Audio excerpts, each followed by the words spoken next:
Well, speaking of people who may or may not be allowed to enter Australia, now that Donald Trump is a convicted felon, he will need, would you believe it, special approval from our federal government to come here if he is sentenced to more than 20 months behind bars. So the Prime Minister was asked whether or not he would grant Trump a visa, but he wasn't keen to commit. Instead, he just dodged the issue altogether. It is important that the Prime Minister of Australia not comment. We're not a party to these court proceedings. So we regard that as a matter for the United States and their system, as we regard the election of the US president.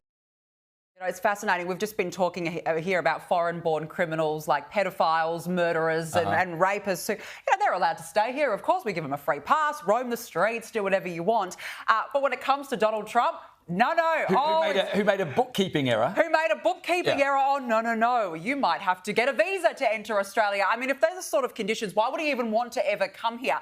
America is, James, our closest ally. Can you imagine what a farce that would be to say to the president in the event that Trump is indeed re-elected, no, hang on a second, would you mind filling out some more paperwork just to do your due diligence, and then we'll decide whether or not we want to actually bring you here. Yeah, we want your nuclear technology for our submarines. we just don't want your president visiting our shores or your presumptive president. But this is typical of the way that Anthony Albanese and his government have started treating our allies. Think Israel, where Anthony Albanese refused to comment on the ICC's decision to go after Benjamin Netanyahu, the leader of the only liberal democracy in the Middle East and our ally.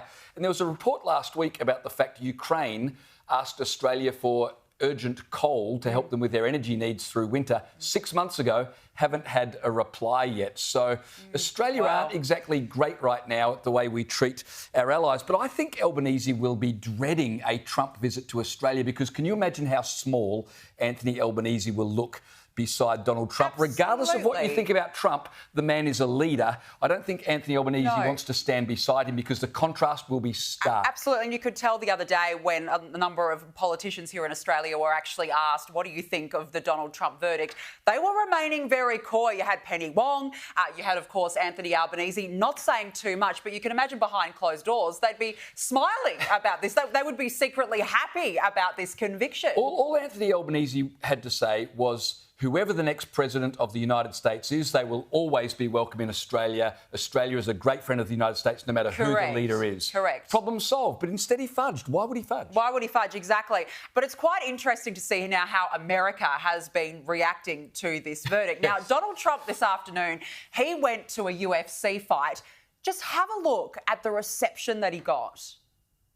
Donald Trump is in the building, and the former president getting a standing ovation. Boy, the round of applause he's getting right now is pretty staggering. And you had to imagine that's what was going to happen. Now, that is an entire arena full of people all giving Donald Trump a standing ovation. And it makes you think, he's always had an ironclad base, James. We know this. His supporters have stood by him from the very beginning. All of his legal battles, they've said, it's nothing more than a witch hunt.